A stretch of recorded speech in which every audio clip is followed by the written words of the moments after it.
CAG, इसको हिंदी में कहते हैं नियंत्रक एवं महालेखा परीक्षक। क्या बोलते हैं? नियंत्रक एवं महालेखा परीक्षक। ठीक है ना। ध्यान से देखिएगा, भारत के संविधान में 2 अनुच्छेद है। एक अनुच्छेद है 266 और एक आर्टिकल है 267। बहुत महत्वपूर्ण ये आर्टिकल है। एक में लिखा है संचित निधि। क्या लिखा है? संचित निधि। ठीक है ना, संचित निधि। और दूसरे में लिखा है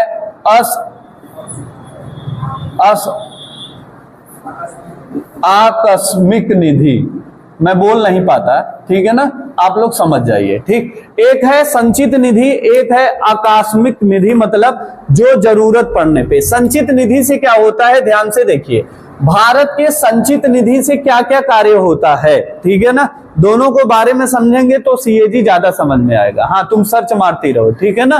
तो पहले 266 में अगर देखा जाए तो इसमें संचित निधि है। संचित निधि में देश के पदाधिकारी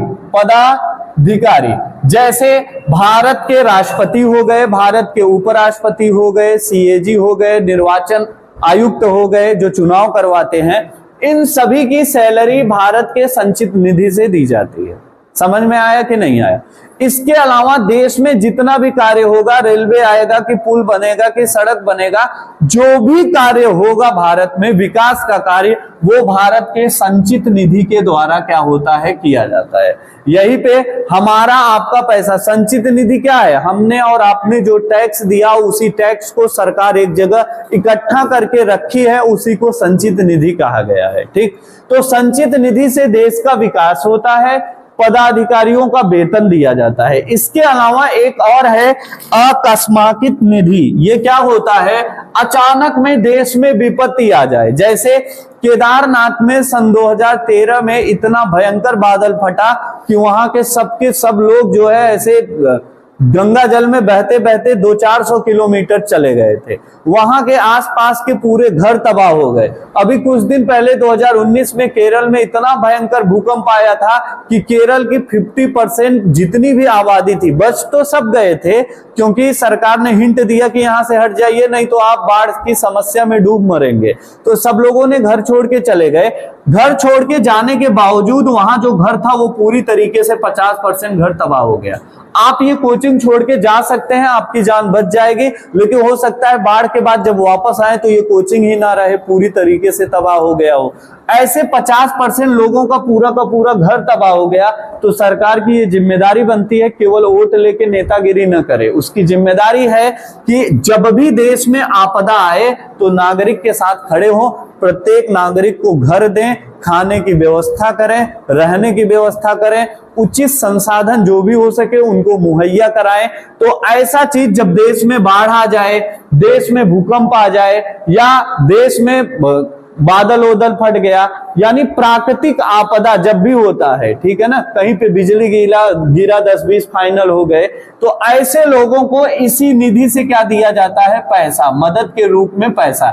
ये हमेशा इकट्ठा रखे रहते हैं। ठीक, ऐसा नहीं है कि खर्च, जैसे हम आप क्या करते हैं, कमाने के बाद कुछ पैसे बैंक में इसलिए रखते हैं कि अचानक में किसी के घर में किसी की तबीयत गड़बड़ हो गई, डॉक्टर के पास जाना पड़ा, तो किसी से भीख मांगने जाएंगे क्या? वो जो पैसा इकट्ठा किए हैं वही तो लगाएंगे। बेटी की शादी करना हुआ, बेटे की शादी करना हुआ, तो आप क्या करेंगे? उसी पैसे से आप उपयोग करेंगे। और जो ये काम नहीं करता वो क्या करता है? जब लोग बीमार होते हैं तो एक लोगों के पास जाके रो रो के कहता है भैया पैसा दे दो। ठीक है ना, ये काम आपको नहीं करना चाहिए, अपनी व्यवस्था पहले से रखनी चाहिए। तो भारत देश भी यही करता है। ऐसा नहीं किया कि देश में आ गया भूकंप, तो बहुत बड़ा तूफान आ गया तो अब जाए अमेरिका के सामने हाथ फैलाए, भैया कुछ दे दो, हमारे देश में आपदा आ गया है। तो वो पैसा इकट्ठा रहता है और वही पैसा निकाला जाता है। और इन दोनों पैसे को आंख और कान कहा जाता है। कौन? नियंत्रक एवं महालेखा परीक्षक। आंख और कान का मतलब कि दोनों पे नजर रखता है कि कितना पैसा है और निकल कितना रहा है। और जो निकला वो गया कहां कहां, बचा तो कितना बचा, वापस हुआ तो कितना वापस किया गया। हर एक चीज पे वो पैनी नजर रखता है। कौन? सीएजी, ठीक है ना। और ये एक स्वतंत्र संस्था है। क्या है? स्वतंत्र संस्था। जब भी मैं स्वतंत्र संस्था बोलूं तो ये मान लेना कि इसको न सरकार कभी इस पे रोक लगा सकती है, न सुप्रीम कोर्ट इस पे पाबंदी लगा सकती है। ये स्वतंत्र है।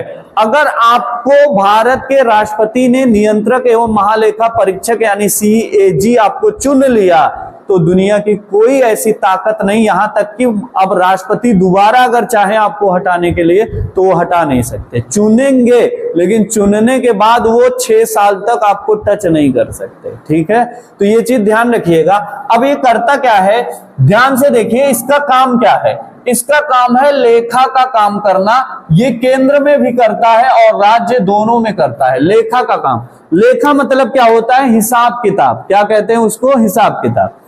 कितना पैसा निकला और सरकार ने उस योजना में कितना खर्च किया और जो पैसे बचे थे उस पैसे को वापस दिया कि नहीं दिया, उसका पूरा हिसाब किताब ये बैठ के करेगा।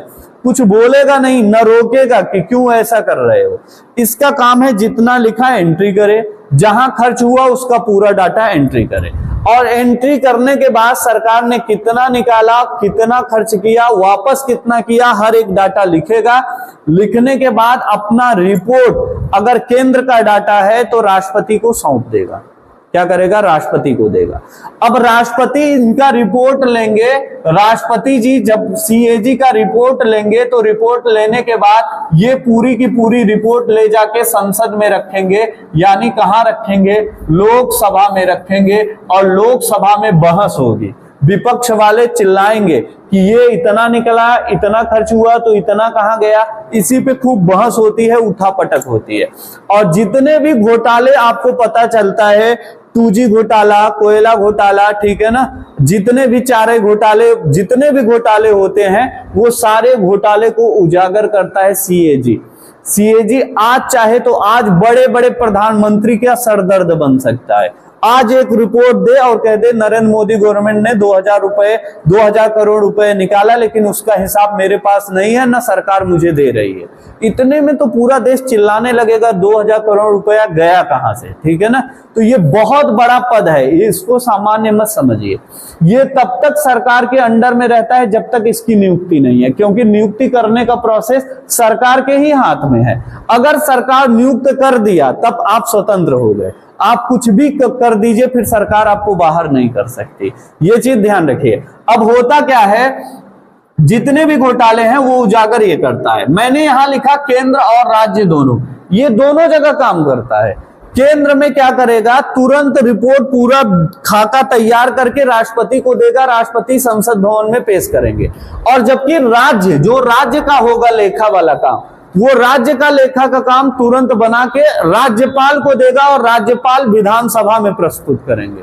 और विधानसभा में भी क्या होता है? बहस। तो भारत का नियंत्रक एवं महालेखा परीक्षक वो केंद्र का भी रिपोर्ट तैयार करता है और राज्य दोनों का, ये ध्यान रखिएगा। क्वेश्चन बनता है, सीएजी रिपोर्ट बनाता है या सीएजी अपना रिपोर्ट पेश करता है राष्ट्रपति के सामने, राज्यपाल के सामने, ठीक है ना, दोनों के सामने, या इनमें से कोई नहीं, ऐसा ऑप्शन दिया। या वो कहेगा ये अपना पूरा का पूरा लेखा तैयार करता है, केंद्र का, राज्य का, दोनों का, इनमें से कोई नहीं। तो आपका जवाब होगा दोनों का। दोनों का रिपोर्ट तैयार करेगा। अगर केंद्र की रिपोर्ट है तो राष्ट्रपति, राज्य की रिपोर्ट है तो राज्यपाल को क्या करेगा? सौंप देगा। ये बात हुई इसके लेखा की, ठीक है ना। ये क्या करेगा, कैसे करेगा? आपको कुछ चीजें मैंने बताया। भारत की संचित निधि 266 अनुच्छेद और भारत की अकस्मात निधि 267 में है, ठीक है ना। और इन दोनों धनों का रक्षक किसे कहा जाता है? सीएजी को। सीएजी को भारत के संचित निधि का रक्षक कहा जाता है। संचित निधि का रक्षक, या इसको जनता के धन का रक्षक कहते हैं, ठीक है ना। जनता के धन का रक्षक कहा जाता है। ये आपको ध्यान से समझना है, ठीक। अब हुआ क्या, ये अपना रिपोर्ट देगा और रिपोर्ट में बहस होगी। चलो मान लिया योगी मोदी गवर्नमेंट है, वो सत्ता में है, बहुत प्रबल है, बहस हुई तब भी कुछ नहीं उखाड़ पाए। जैसे ही कांग्रेस गवर्नमेंट आएगी फिर से पुरानी फाइल फिर से पेश राष्ट्रपति कर देगा और फिर बवाल होगा, तो सब जेल जाएंगे, जैसे कांग्रेस वाले सब जेल में गए थे। जैसे कांग्रेस की सत्ता गई थी, उसके जितने गृह मंत्री थे, जितने मंत्री थे कांग्रेस के, सब जेल में गए थे, सब घोटाले में फंसे थे। और सीएजी बाकायदे अपने रिपोर्ट में ये दिखाया था कि इतने रुपए निकले, इतने का हिसाब आज तक मिला ही नहीं, तभी तो वो जेल गए। नहीं तो अदालत, देखिए मैं मान लेता हूं बीजेपी वाले के अंदर थोड़ा सा वो था कि इनको जेल में डालेंगे तो इनकी बेइज्जती होगी, नफरत होगी, लेकिन सुप्रीम कोर्ट में तो ऐसा नहीं था। सुप्रीम कोर्ट का जज तो अंधा नहीं था, वो तो देख के भेजा है, इसका मतलब गलती तो थी, इसमें कोई दो राय नहीं।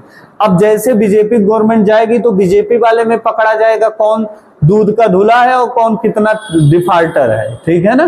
वो तो जैसे सरकार जाती है तब सीएजी की रिपोर्ट ज्यादा प्रबल हो जाती है।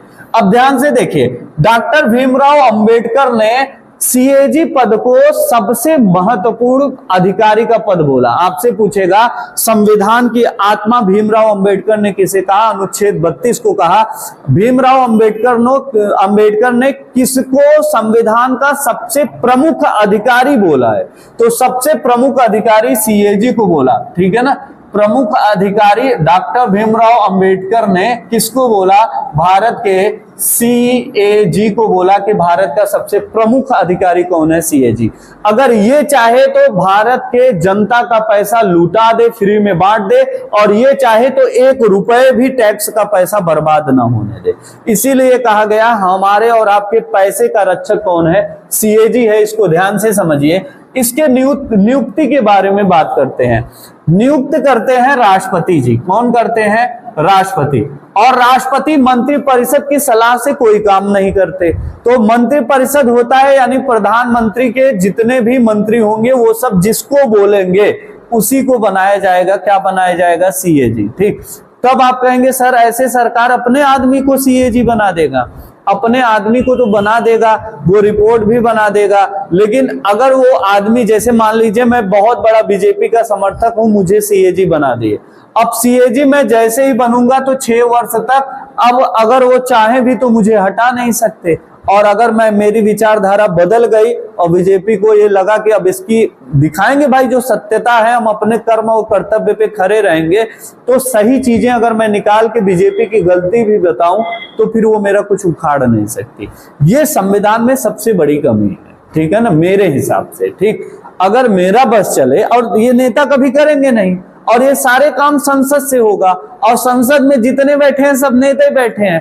कभी तुम चाहोगे कि तुम जिसको चाहते हो वो उस गांव का प्रधान बन जाता है? कभी तुम ये सोचोगे क्या कि गांव वो है, जनता वो है, तो वो चुने, मैं क्यों चुनूं? तुम ऐसा कभी नहीं सोचोगे। तुम कहोगे यार हम चुनेंगे तभी तो हमारे अंडर में रहेगा, नहीं तो उड़ने लगेगा वो। ठीक है। तो यही चीज भारत के संविधान में एक कमी लगी। मुझे पता नहीं क्यों ऐसा लगता है कि उस समय भीमराव अंबेडकर लोगों ने इस बात पे आवाज क्यों नहीं उठाई कि जितने भी स्वतंत्र संस्था हैं उन सबको मुक्त करना चाहिए, सरकार उसकी नियुक्ति न करे। अगर सरकार नियुक्ति करेगी तो अपने आदमी को बैठाएगी, और जो बैठेगा वो एहसान मानेगा, भाई नरेंद्र मोदी गवर्नमेंट ने सीएजी बना दिया। अब उनकी रिपोर्ट अगर हम गलत बना दिए, ठीक है ना, उनको प्रधानमंत्री पद से उतरना पड़ गया, तब तो कहीं ना कहीं मैं उनके साथ गद्दारी करूंगा। उनके मन में ये भी रहेगा। तब वो करेंगे क्या? 1000 करोड़ रुपए जहां खर्च हुआ है वहां बता देंगे 1500 करोड़ रुपए खर्च हुआ, 500 करोड़ वो खा सकते हैं आसानी से, ठीक है ना, एहसान मंद होने की वजह से। इसीलिए जितने भी स्वतंत्र संस्थाएं हैं सबको सरकार से मुक्त कर देना चाहिए। सुप्रीम कोर्ट का जज ही तय करेंगे, सरकार से कोई लेना देना नहीं, तभी तो वो स्वतंत्र रहेगा। और सीएजी जो, जैसे इस समय मैं सीएजी हूं, अगला सीएजी कौन बनेगा मैं तय करूंगा, सरकार नहीं तय करेगा, तब तो वो स्वतंत्र संस्था रहेगी। अगर सरकार तय करेगी तो स्वतंत्र संस्था नहीं रहेगी, सरकार का गुलाम रहेगा। अभी एग्जाम्पल कल बताया कि 1950 से लेके 1993 तक भारत की सुप्रीम कोर्ट कभी भी सरकार के खिलाफ कोई भी फैसला नहीं दिया करती थी। क्यों नहीं देती थी? क्योंकि जजों की नियुक्ति सरकार के हाथ में रहती थी। जैसे ही कोलिजियम पद्धति आई और सरकार के हाथों से जजों की नियुक्ति छिन गई और केवल एक औपचारिकता के रूप में सिग्नेचर तक बचा, तब सुप्रीम कोर्ट ने क्या किया, सरकार के खिलाफ खूब फैसले, अपोजिट में फैसले सुनाना शुरू कर दिया। तो जरूरी है इसकी स्वतंत्रता के लिए सरकार को अलग करना चाहिए। फिलहाल आपसे पूछेगा तो आपका जवाब होगा राष्ट्रपति मंत्रिपरिषद के सलाह पर किसको नियुक्त करेगा, सीएजी को। तो सीएजी की नियुक्ति के बारे में अगर आपसे पूछेगा तो आपका जवाब होगा राष्ट्रपति क्या करेगा, नियुक्त करेगा। ठीक, अगर शपथ की बात आया तो राष्ट्रपति ही शपथ दिलाता है, किसको, सीएजी को। ठीक, नियंत्रक एवं महालेखा परीक्षक को कौन शपथ दिलाएगा, राष्ट्रपति। और त्याग पत्र की बात आई तो राष्ट्रपति को ही त्याग पत्र देता है सीएजी। और केवल एक केस है असक्षम, अगर वो कार्य करने में सक्षम नहीं है तभी त्याग पत्र देगा, दूसरा कोई तरीका नहीं है। तो मैंने क्या बताया, नियुक्ति राष्ट्रपति, शपथ राष्ट्रपति और त्याग पत्र राष्ट्रपति को कौन देगा, सीएजी देगा।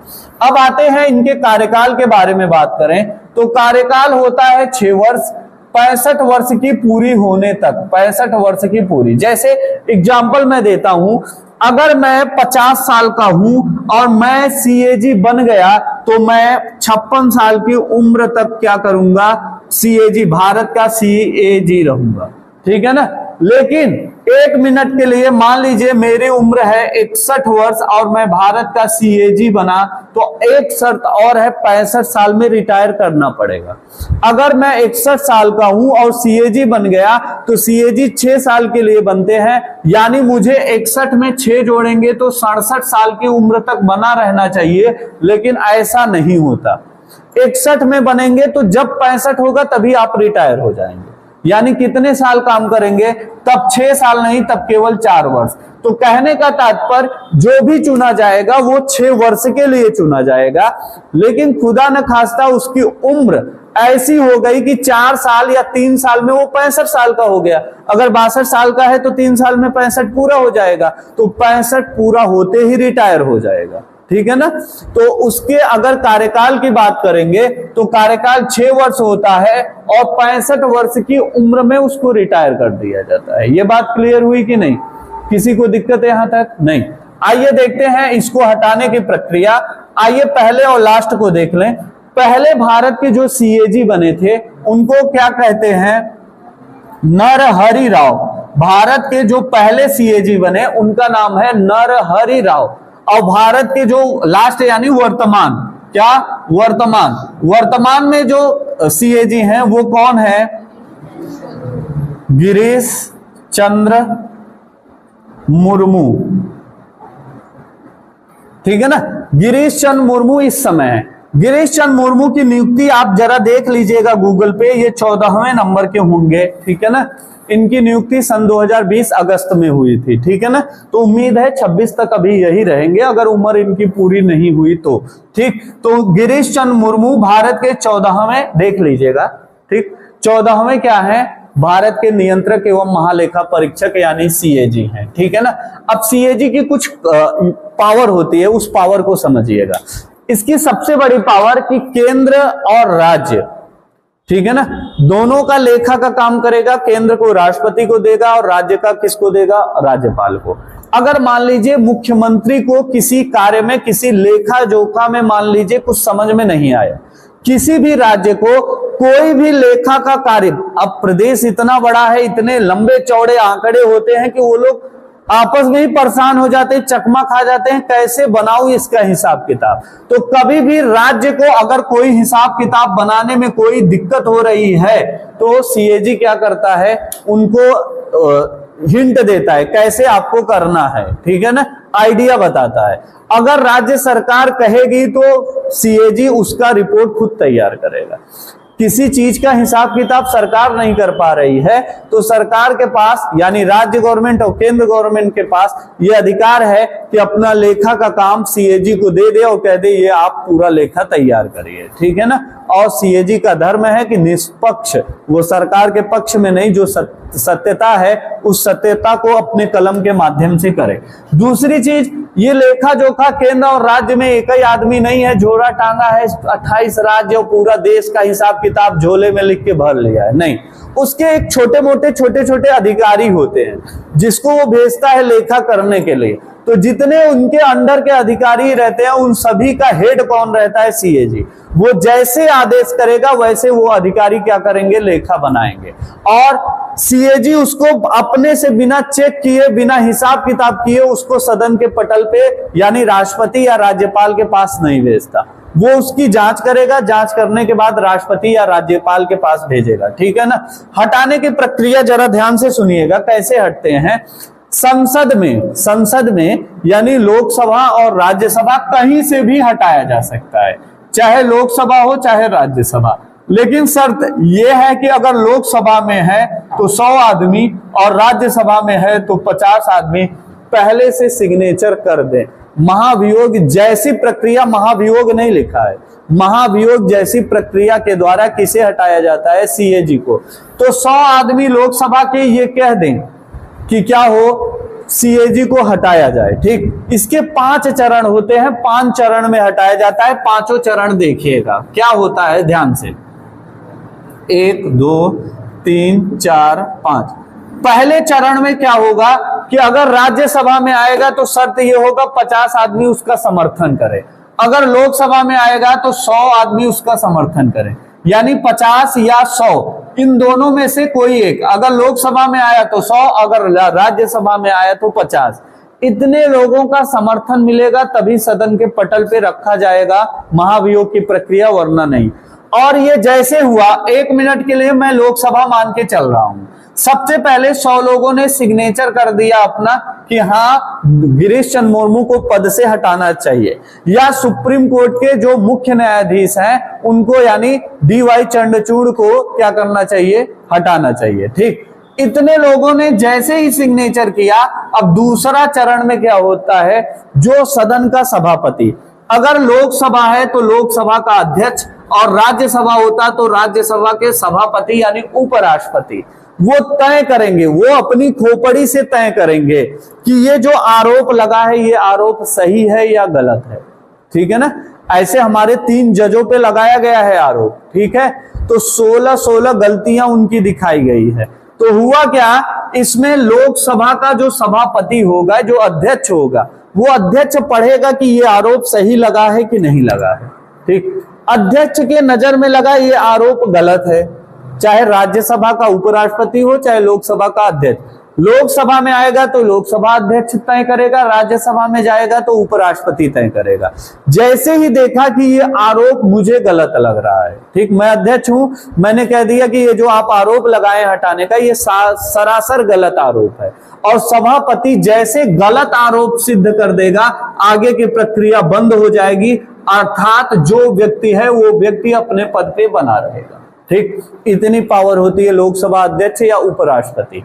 ये जब चाहें ये बता दें कि नहीं ये गलत है, गलत कहते ही सदन में कार्यवाही होगा ही नहीं। ठीक, मान लीजिए लोकसभा अध्यक्ष को खुद ही नहीं पता जितने आरोप लगे हैं वो आरोप होता क्या है। ऐसे भी लोकसभा अध्यक्ष होते हैं, उनको पता ही नहीं है कि ये बात सही है कि गलत। अब उनको पता वो कैसे करें? ठीक है ना। जैसे बहुत सारे लड़के और लड़कियां ऐसे होते हैं जो एडमिशन कराने जाते हैं, तो एडमिशन के लिए एडमिशन का एक उनको कागज दिया जाता है फॉर्म भरने के लिए, एडमिशन फॉर्म भरने के लिए। अब बहुत बच्चे लेके भरना शुरू करते हैं, बहुत लोग ये भाई कैसे भरी, का लिखी, हिम्मत का लिखा है, इसी में परेशान है। ठीक है ना। वैसे बहुत सारे अध्यक्ष रहते हैं, उनको खोपड़ी में धसता ही नहीं कि सही आरोप है कि गलत आरोप है। ठीक है ना। एग्जाम्पल के तौर पे सुप्रीम कोर्ट के मुख्य न्यायाधीश थे उस समय दीपक मिश्रा जी। ठीक है ना। दीपक मिश्रा जी के ऊपर महाभियोग लाने की प्रक्रिया शुरू हुई राज्यसभा से, और राज्यसभा में जैसे ही 50 लोगों ने सिग्नेचर कर दिया, बिल आ गया महाभियोग का बिल आया, तो वेंकैया नायडू उस समय भारत के उपराष्ट्रपति हुआ करते थे। वेंकैया नायडू ने एक लफ्ज कह दिया कि एक सरासर गलत आरोप लगाया गया है, महाभियोग की प्रक्रिया आगे नहीं शुरू हुई, वहीं पे समाप्त कर दी गई। लेकिन सर आप समाप्त मत करिए, इसको आगे तक ले जाइए तभी तो समझ में आएगा। तो आगे ले चलते हैं। लोकसभा अध्यक्ष को समझ में नहीं आया कि आरोप सही है या गलत, या लोकसभा अध्यक्ष को ये लग गया कि ये आरोप सच में सही है। लोकसभा अध्यक्ष इसको स्वीकार किया। जैसे ही स्वीकार करेगा वैसे तीसरे चरण में एक समिति बनाई जाएगी।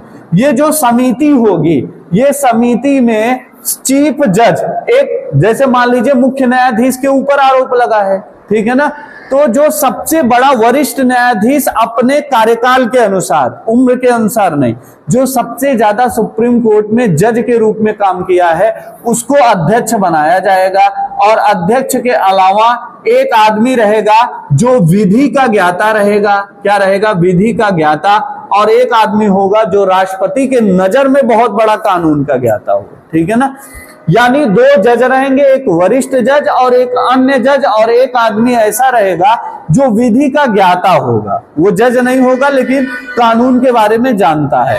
अब ये समिति 3 आदमियों की बनेगी और ये लोग हर एक आरोप पे बारीकी से नजर डाल के ये देखेंगे कि सच में ये आरोप सही लगा है या राजनीति के तौर पे किसी से नफरत है इसलिए निकालने की प्रक्रिया हो रही है। ठीक, जैसे आप हैं किसी से नफरत कर रहे हैं, जबरदस्ती गए केस लिखवा दिए, बहुत लोग अपने से मुंडी उंडी फोड़ के चले गए, मार दिए, मेरा सर फूट गया है। ठीक, तो पुलिस जांच करती है कि ये आरोप सही है या गलत। हो सकता है गलत किए हो आप अपनी दुश्मनी निकालने के लिए, कल रात में पानी बहा और खूब चूचा चूचा हुआ, सुबह अपना सर फोड़ के गए, FIR लिखा दिए। तो वो जांच करेगा कि आपने जो आरोप लगाया ये आरोप सही है या गलत है। अगर इस समिति ने आरोप को सत्य मान लिया कि हाँ ये आरोप जो लगाए गए ये आरोप बिल्कुल सत्य है, आरोप सत्य होते ही सदन के पटल पे आएगा और पटल पे आने के बाद 2/3 बहुमत से अगर ये पास हुआ तो अगले सदन में चला जाएगा और यही पूरी प्रोसेस अगले सदन में की जाएगी। वहां भी 2/3 से पास हुआ तो यह राष्ट्रपति के पास चला जाएगा और राष्ट्रपति जैसे ही सिग्नेचर करेंगे तो माननीय जज साहब को नमस्ते करके उनको कुर्सी से ऊपर बैठा, नीचे क्या किया जाएगा, उतार दिया जाएगा। ठीक, लेकिन भारत देश में किसी भी, ध्यान से सुनिए, पढ़े लिखे लोगों का एटीट्यूड अलग होता है। वो आम नागरिक, नेता लोग नहीं है कि आखिरी सांस चल रही है तब भी मौका ढूंढ रहे हैं 2 सांसद आ जाए सरकार बना ले, ठीक है ना। लेकिन पढ़े लिखे लोगों में सत्ता की लालच कभी न थी न कभी रहेगी। न त्वम कामहे राज्यम, मुझे राज्य की कोई तमन्ना नहीं है। ठीक, ये पढ़े लिखे लोगों की मतलब विद्या विनय दे देती है और इतना विनम्रता देती है कि उनको साम्राज्य की चिंता नहीं होती, अपने ज्ञान की चिंता होती है। अभी तक भारत में 3 जजों के ऊपर महाभियोग लगा है। कितने जजों के ऊपर? 3। अब जरा ध्यान से समझिए, ये आरोप सत्य साबित हुआ। ठीक, यहां से लोकसभा अध्यक्ष के पास गया, लोकसभा अध्यक्ष ने स्वीकार कर लिया कि ठीक है मैं समिति बनाऊंगा, समिति तय करेगा कि आरोप सत्य है या असत्य है। जैसे लोकसभा अध्यक्ष ने स्वीकार किया कि ये आरोप सत्य है या असत्य है, इसकी जांच के लिए समिति बनाई। समिति बनाते ही जजों ने इस्तीफा दे दिया कि मुझे कार्य नहीं करना है। ये पावर है, ज्ञान की पावर है। और ज्ञान का अगर ज्ञान का श्रृंगार है तो चमकते रहेंगे। अगर लोकसभा ने एक्सेप्ट कर लिया अध्यक्ष ने, तुरंत इनका इस्तीफा आ जाता है ताकि इनके ऊपर एक कलंक न लग सके कि महाभियोग प्रक्रिया के द्वारा भारत में हटने वाले प्रथम न्यायाधीश कौन है, अमर हो जाएंगे इतिहास में गलत नामों से। इसलिए ये लोग पहले इस्तीफा देके बगल हो जाते हैं और जैसे इस्तीफा मिला तो आगे का कार्यक्रम समाप्त।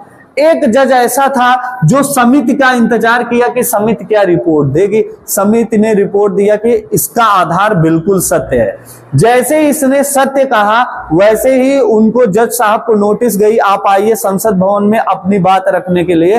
वो इस्तीफा लेके पहुंच गए और कहे ये मेरा इस्तीफा लीजिए, मुझे जज के पद पे नहीं रहना। ठीक, तो ये हटाने की प्रक्रिया है। अभी तक पूरी प्रक्रिया कभी नहीं हो पाई है और नेता होते तो पूरी प्रक्रिया होती। पता है कि नहीं, पहली बार लोकसभा को हटाने के लिए जो सदन में वो आया था, विपक्ष जो लोकसभा अध्यक्ष है उनको हटाने के लिए सदन में ले आना पड़ता है रिट, जो भी याचिका होती है। तो जो पहले लोकसभा अध्यक्ष थे गणेश वासुदेव मावलंकर, उनके ही खिलाफ आ गया था। पहले वाले में आ गया महाभियोग कि हटाओ इनको। कांग्रेस से बने थे, कांग्रेस के लोग लेके आए भी थे। ठीक, तो ये नेताओं की बात नहीं, वो कितने पढ़े लिखे हैं आप जानते हैं अच्छे से। लेकिन जो सच में ज्ञान का श्रृंगार है वो अपनी बेइज्जती बर्दाश्त नहीं करेगा, इस्तीफा देके साइड होगा। एक शर्त और है, CAG बनने के बाद, जैसे आप CAG बन गए, बहुत लोग ऐसे होते हैं जो सरकारी नौकरी करने के बाद, रिटायर होने के बाद प्राइवेट स्कूलों में पढ़ाने लगे, प्राइवेट काम करने लगे, ठीक है ना। जैसे मेरे रूम पार्टनर के मौसा जी थे, वो एजी ऑफिस में थे, रिटायर होने के बाद कपड़ा दुकान पे कपड़ा फोल्ड करने वाला काम करने लगे, ठीक है ना। ऐसे तमाम एग्जाम्पल हैं। लेकिन सीएजी बनने के बाद शर्त यह है कि आप भारत सरकार के अंडर में कभी भी कोई भी काम नहीं करेंगे। अगर भारत सरकार आपसे रिक्वेस्ट कर रही है कि मेरा ये काम कर दीजिए, तब भी आपको नहीं करना। क्यों? क्योंकि आपकी वैल्यू सरकार के ऊपर हो चुकी है। आप अपने को हल्के में मत लीजिए। जैसे मैं यहाँ एसएससी का पढ़ा रहा हूं और एक वक्त आए कि कक्षा 3, 4, 5 वालों को ट्यूशन पढ़ाने लगूं, तो फिर मैं अपनी बेइज्जती कर रहा हूं, ठीक है ना। पढ़ाना गलत नहीं है, लेकिन आपका लेवल है कि इतने बड़े बड़े बच्चों को आप ज्ञान दे सकते हैं, तो ये छोटे छोटे फुटकर पार्टी को लेके काहे बैठे हैं, ठीक है ना। तो इसकी बेइज्जती है, ज्ञान की बेइज्जती है। वैसे ये लोग जैसे ही अपने पद से हटते हैं 6 साल बाद भी, तो सरकार के अंडर में कभी काम नहीं करेंगे, ये बात ध्यान रखिए। ऐसे ही सुप्रीम कोर्ट का जज जैसे ही अपने पद से हटता है, उसका कार्यकाल पूरी हो जाता है, तो वो सरकार के अंडर में काम नहीं करता। वो काम करेगा तो सुप्रीम कोर्ट के अधिवक्ता के रूप में काम कर सकता है, जज के रूप में काम कर सकता है, लेकिन सरकार का आदमी बन के काम नहीं कर सकता, ठीक है ना। यानी आप लाभ के पद पे नहीं हो सकते, सरकार से आप सैलरी नहीं ले सकते, ठीक। ये था भारत का पूरा नियंत्रक एवं महालेखा परीक्षक, और इसी को कहते हैं सीएजी। उम्मीद करता हूं कि सीएजी के बारे में बहुत सारी चीज आपकी कंप्लीट हो गई होगी। साथ में एक सूचना देता हूं कि आपका आज शाम को 6 बजे आपके 2 टॉपिक का टेस्ट होगा, राज्यसभा और साथ में सीएजी, दोनों टॉपिक का टेस्ट होने वाला है। हो सकता है 10-10 क्वेश्चन रहे या 20-20 क्वेश्चन रहे या 15-15 क्वेश्चन रहे। 6 बजे आपके ग्रुप में पूरा का पूरा चला जाएगा, सारे टॉपिक में पढ़ा दिया हूं।